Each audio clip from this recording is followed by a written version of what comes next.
Aujourd'hui, on va parler du S12E parce que ma dernière vidéo, c'est sur le S12 qui est le boîtier le plus en vue des deux, évidemment. J'ai évoqué brièvement son petit frère, là, le S12E. Maintenant, quand même, on peut s'interroger sur ce qu'apporte ce boîtier, finalement, parce que là, il se retrouve beaucoup plus proche, notamment d'un S52X. Et puis aussi, on va surtout voir par rapport à la concurrence. Alors, dans les grandes lignes, c'est un petit peu difficile de suivre la nomenclature là, chez Panasonic parce que on a bien compris la nouvelle gamme S1 pour le coup, S1R Mark II pour la haute résolution, des bonnes capacités vidéo et S1 II tout court pour une résolution de 24 mégapixels, nettement plus basse. Mais un capteur semi-empilé, donc déjà plus rapide en photo pour tout ce qui est du rolling shutter, en rafale également, et plus performant en vidéo que le S1R2. Donc deux boîtiers, on pourrait presque aller jusqu'à dire complémentaires, haut de gamme, placés quasiment au même prix, même si, on l'a vu dans ma précédente vidéo, le placement prix du S1 II, c'est limite, on va dire, on verra bien ce que disent les ventes et si le prix n'est pas réajusté rapidement. Par contre, le S12E, c'est un peu différent parce que là, on le verrait plus dans la gamme S5 en fait, si on réfléchit bien chez Panasonic, c'est-à-dire un S12 dégonflé. Ça correspond bien à la gamme S5 normalement chez Panasonic. Bon, alors là, comme il y a déjà le S52 et surtout le 2X, ça le mettait, il aurait fallu l'appeler le S52X2 ou alors le S53, j'en sais rien. Bon bref, allez, la nomenclature après, ça reste un détail. Ce qui compte, c'est le produit en lui-même, évidemment. Alors, capteur 24 mégapixels, mais cette fois-ci non empilé. Enfin non semi-empilé, donc on revient au même capteur finalement qu'on avait sur et qu'on a toujours sur le S52 et le S52X et sur une certaine concurrence comme on va le voir aussi. Il a le boîtier, le nouveau quoi chez Panasonic, le boîtier, donc ils ont mis dans le S1R2, donc ça veut dire un boîtier un petit peu plus gros et un petit peu plus lourd malheureusement que un S52 ou un S52X. Ça veut dire par contre qu'il a enfin le switch photo-vidéo et sur un boîtier polyvalent comme celui-ci, alors là c'est vraiment bienvenu, évidemment, ça change quand même la pratique très clairement. Il a aussi, et ça c'est un gros point fort, l'écran multi-axe de ses deux grands frères. Et donc ça c'est super parce qu'il y a encore chez la concurrence, il y a pratiquement personne qui a ça à part les Sony vraiment très haut de gamme. Donc c'est vraiment un bon point, c'est sûr. Ça peut quand même, ça et le switch photo-vidéo, par rapport au S52, S52X, ça peut quand même ça peut se justifier qu'on préfère ce boîtier, mais après on va parler quand même de la différence de prix aussi, bien entendu. Donc voilà, je crois que pour la photo, alors la stabilisation est peut-être un petit peu meilleure, il me semble, que celle du S5 II en tout cas, S5 IIX aussi forcément, qui est très bonne déjà sur le S5 II, S5 IIX, mais je crois que celle-là, elle a encore plus de stop d'arrêt, comme on dit, et c'est la stabilisation Panasonic, on sait que c'est la meilleure du marché, tout simplement. Donc, un point fort, évidemment, des boîtiers Panasonic en général, et de celui-ci en particulier. En photo, qu'est-ce qu'on a d'autre? On a le mode haute résolution à main levée, voilà, et je suis pas sûr que sur le S5 II, alors dites-moi, je me trompe peut-être, le S5 II et le S5 IIX, il est le mode à main levée, je sais pas trop. Pour la photo, je crois qu'on a quand même fait le tour, donc il n'y a pas de différence marquante. Si, il y a encore le viseur, j'oubliais par contre, qui est un peu plus défini, c'est le 5,7 millions de points, alors que c'est le 3,6 millions de points sur le S5 II et S5 IIX. Alors franchement, moi mon expérience que je peux vous livrer, j'ai eu des boîtiers qui avaient le viseur 3,6 millions de points, j'ai eu des boîtiers, donc Fujifilm X-H2S, notamment Canon R5 II, qui avaient le viseur de 5,7 millions de points. Et ben pour y voir une différence, faut quand même y aller. Alors autant on voit une différence avec le viseur encore en dessous, le 2,3 millions de points, qu'il y a par exemple dans les Fuji X1620, Canon R7, voilà, pour des Sony A7 III, voilà, pour des boîtiers que j'ai possédés. Donc voilà, là, je peux dire qu'il y en a une des différences. Par contre, dans le 3,6 et le 5,7, moi je vois pas beaucoup de différence. Ce qui compte, c'est plutôt le grossissement, le fait qu'il soit spacieux, vous voyez. Et moi, curieusement, je trouve plus agréable le viseur du Fujifilm X-T5 là qui est en train de me filmer que celui du Canon R5 II, hein. Vous voyez, comme quoi faut jurer de rien, mais bon, dans l'absolu, il a un viseur plus défini que donc ce S1 IIe que ses petits frères S5 IIX et S5 II. Bon, c'est pas ça qui fera une grosse différence. Alors en vidéo, bah, ça souffle un peu le chaud et le froid, parce que là où il aurait vraiment un élément différenciant des S5 II, S5 IIX, c'est s'il avait la 4K 50 non croppée, quoi, ou avec un tout petit crop. Là, il a toujours le crop 1.5, hein, c'est le même que, voilà, que sur ses petits frères, donc ce n'est pas du tout un élément différenciant. Après, il va gagner quelques petites spécificités en vidéo en plus, mais franchement pas décisives. Moi, il me semble en tout cas, hein, par rapport au S5 IIX notamment, hein, parce que le S5 IIX, on sait qu'il est plus évolué en vidéo que le S5 II. Donc là, c'est logique de le comparer plus avec le S5 IIX. Là, il apporte, je vois pas trop ce qu'il apporte de plus en fait, hein, finalement, parce que je suis en train de réfléchir. La sortie sur SSD externe, le S5 IIX, il l'a aussi. Les codecs, il me semble quand même que c'est les mêmes, à part peut-être leur nouveau codec cinéma, là. Bon, ok. Voilà, donc... après tous les outils d'aide au tournage de Panasonic, bah, le S5 IIX les a déjà, hein, même le S5 II. Voilà, alors la stabilisation, donc en vidéo notamment, est peut-être encore un petit cran au-dessus de celle du S5 IIX, ça c'est bien possible. Mais voilà, il n'y a pas non plus de quoi renverser la table, hein. Donc si on fait le bilan, c'est une évolution intéressante, on va dire. Mais le problème, c'est l'écart de prix qu'il y a avec un S5 IIX, parce que j'ai pas été revérifier là très récemment les prix, mais je les ai quand même à peu près en tête. Il est clair qu'un S5 II tout court, c'est maintenant acté, il est en dessous de 2000 € hein, tout le temps. Donc là, ça fait forcément plus de 800 € d'écart avec ce boîtier.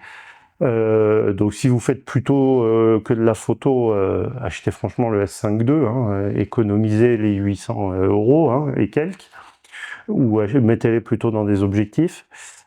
Si vous comparez avec le S5 IIX, il y a un petit peu moins d'écart, mais finalement pas beaucoup moins, parce que autant le S5 IIX, il a été mis en vente relativement cher, hein, il me semble autour de 2500 €, mais ça fait belle lurette qu'il est plus à ce prix-là. Alors, il doit se situer à un peu plus de 2000 € hein, maintenant, donc on va toujours avoir un écart, je dirais, d'au moins 500 € avec ce S1 IIe. Je trouve que ça fait beaucoup quand même, vu le peu d'écart quand même finalement qu'il y a entre les deux. Moi je vous dis, à mon avis, le plus gros écart, c'est si vous faites beaucoup et de photos et de vidéos, c'est le fameux écran qu'on peut, qui est à la fois sur rotule, mais qu'on peut aussi laisser dans l'axe en photo quand on veut l'orienter en haut et en bas notamment. Voilà, parce que sinon, bah, ça le met quand même cher, ce boîtier. Alors maintenant, face à la concurrence, là on a parlé de la concurrence interne, hein, évidemment. Et il y a la concurrence tout court. Dans cette gamme de prix, eh ben, il y a plus grand monde autour des 2007-2008. Il y a le fameux Nikon Z6 III qui a été replacé justement sur ce créneau-là parce que lui aussi il est sorti trop cher à 3000 €. Hein. Quelque part, il a vite été redescendu hors promotion. Il me semble que maintenant il est à ce prix-là justement. Et là, le Z6 III, il est quand même un peu au-dessus de ce Panasonic. Hein. Alors bon, on rétorquera qu'il y a toujours des petits trucs en plus sur le Panasonic, notamment par exemple l'OpenGate en vidéo. Ça, je sais que ça peut être important pour certains, que n'a pas le Nikon. Bon, alors là, d'accord, effectivement. Mais après, le Nikon, en photo, il a son capteur, lui, semi-empilé de 24 mégapixels. Alors par contre, il a une rafale aussi de 30 images par seconde, mais elle ne se fait qu'en JPEG, donc là c'est mieux sur le Panasonic, hein, clairement. De même pour le prédéclenchement, les deux ont le prédéclenchement, mais le Nikon c'est qu'en JPEG. Voilà, c'est un peu le souci ça chez Nikon. Après au niveau des gammes optiques, c'est assez fourni dans les deux cas, hein, même s'il n'y a pas Sigma chez Nikon, il y a une très belle gamme optique quand même. Donc c'est un boîtier qui, en plus en vidéo, va plus loin pour le coup que ce S12e, puisque lui, il n'a pas de crop en 4K 50-60 et il a la 4K 120. Alors lui, il a le crop 1.5 en 4K 120. Par contre, la 4K 50-60, elle n'est pas croppée.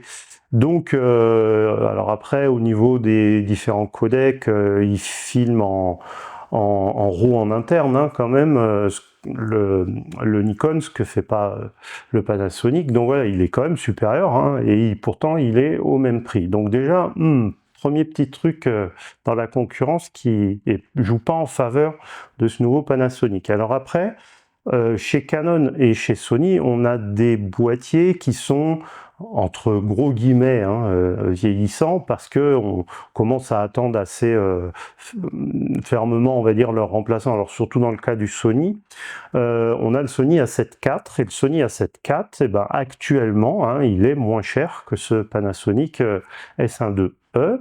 Et le Sony A7 IV, alors oui, c'est sûr, comme il est plus ancien, il lui manque quand même des trucs par rapport à ce Panasonic, mais il a un capteur de 33 mégapixels qui est un excellent capteur, hein, qui fera pas plus de bruit et qui aura autant de dynamique que le capteur 24 mégapixels de la concurrence. Donc ça, c'est un avantage. C'est un boîtier qui est quand même un peu plus petit, plus léger, et pas qu'un peu, hein, quand même, parce qu'on parle là quand même, ces nouveaux boîtiers Panasonic qui pèsent 800 grammes, hein, avec carte et batterie. Le Sony A7 IV, hein, moi je l'ai eu, donc je le sais, il pèse 650 grammes, hein, donc c'est quand même pas la même chose là. 150 grammes d'écart dans le boîtier, ça commence à faire beaucoup. Donc pour moi, le Sony A7 IV est plus agréable à avoir en main, surtout qu'il a quand même une très bonne prise en main, hein, le Sony A7 IV. C'est pas l'A7 III qui lui... c'était très limite au niveau de la prise en main. La 7.4, il est bien, hein, il n'y a pas de souci. Il a bien le switch auto vidéo aussi. Il a des codecs vidéo qui sont bien. Il fait pas mieux, hein, en termes de 4K 50-60 parce qu'elle est aussi croppée à 1.5. Donc là, match nul avec le Panasonic. Il a quand même moins d'aide au tournage et pas qu'un peu que le Panasonic. Sa stabilisation est beaucoup moins performante que celle du Panasonic. Donc voilà, sa rafale en photo est ridicule par rapport à celle du Panasonic, tout au moins en électronique, hein, évidemment. Son autofocus, par contre, est sans doute un peu plus performant. Alors maintenant, il faudrait voir quand même, hein, parce que on a l'autofocus Sony qui commence à être, entre guillemets, un peu ancienne génération, VS les tout derniers algorithmes de l'autofocus Panasonic. C'est pas si sûr finalement que le Sony soit meilleur. À voir, on va dire, hein. Donc, que le Panasonic soit peut-être un petit peu meilleur, parce qu'il est tout nouveau, que le Sony A7 IV, c'est un fait. Là non plus, il n'y a pas un écart monumental, hein.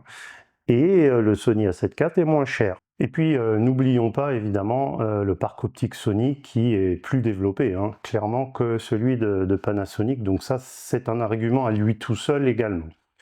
Ensuite, on a le cas de Canon. Alors Canon avec le R6 II, le R6 II aussi maintenant, hein, autant quand il est sorti, il était à peu près au prix là où sort ce Panasonic. Maintenant, il est carrément moins cher que ça, hein. Il me semble, moi, l'avoir vu là assez régulièrement autour des 2300, 2200, 2300 euros. Donc ça fait une sacrée différence. Et lui, par contre, il a un meilleur autofocus. Ça, je pense qu'on peut le dire clairement, surtout pour les sujets en mouvement très rapide. Par exemple, là où le Panasonic, mais même son grand frère, le S12, hein, Je pense que sur des rafales à 60 images par seconde pour le S1.2 ou même 30 pour son petit frère, je doute que le taux de photos nettes soit très très élevé avec l'autofocus malgré les progrès de Panasonic. Alors que je peux vous dire que le R6.2 que j'ai eu, qui fait de la rafale à 40 images par seconde, le taux de déchet il est très faible hein, sur ce boîtier, tellement l'autofocus est performant en suivi de sujet.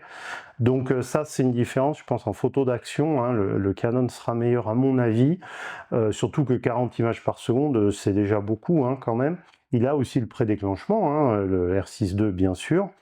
Il a une stabilisation qui est quand même très bonne, même si elle ne vaut pas, je pense, quand même celle de Panasonic, hein, bien sûr. Alors la différence, c'est que chez Canon, on a beaucoup d'objectifs qui sont aussi stabilisés, et donc on bénéficie très souvent de la double stabilisation hein, entre boîtier et objectif. Ensuite, on a en vidéo, alors la grosse différence, c'est que la 4K 50-60 n'est pas croppée sur le Canon R6.2. Hein. Donc ça, c'est quand même une sacrée différence hein, aussi. Et puis c'est pareil, le R6.2, c'est un boîtier qui pèse dans les 650 grammes, hein, donc qui est clairement là aussi plus léger que ce Panasonic. Le système Canon, on le sait, il est fermé en plein format, donc il faut s'adapter. On n'a pas Sigma qu'on a évidemment avec les boîtiers Panasonic. Donc là, c'est quand même quelque chose qui compte aussi dans la balance. Mais enfin, quand on se dit qu'on a un Canon R6.2 pour facilement 500 € de moins maintenant que ce Panasonic S1.2e, ça fait quand même tiquer, hein, je suis désolé, mais là aussi Panasonic, je pense qu'ils vont être obligés de revoir assez vite le placement prix de ce boîtier. J'en terminerai, je vais revenir chez Nikon. On a eu il n'y a pas longtemps la sortie du Nikon Z5 II, et alors là j'allais dire c'est encore pire, parce que le Nikon Z5 II, on a toujours ces histoires de JPEG dès qu'on parle de rafale élevée et de prédéclenchement, c'est le point noir absolu de ces boîtiers Nikon, hein, très clairement. Sinon, pour le reste, il n'est pas très différent de ce Panasonic. Son autofocus, à mon avis, il est aussi bon que celui du nouveau, hein, je veux dire de Panasonic, ça, il n'y a pas de souci.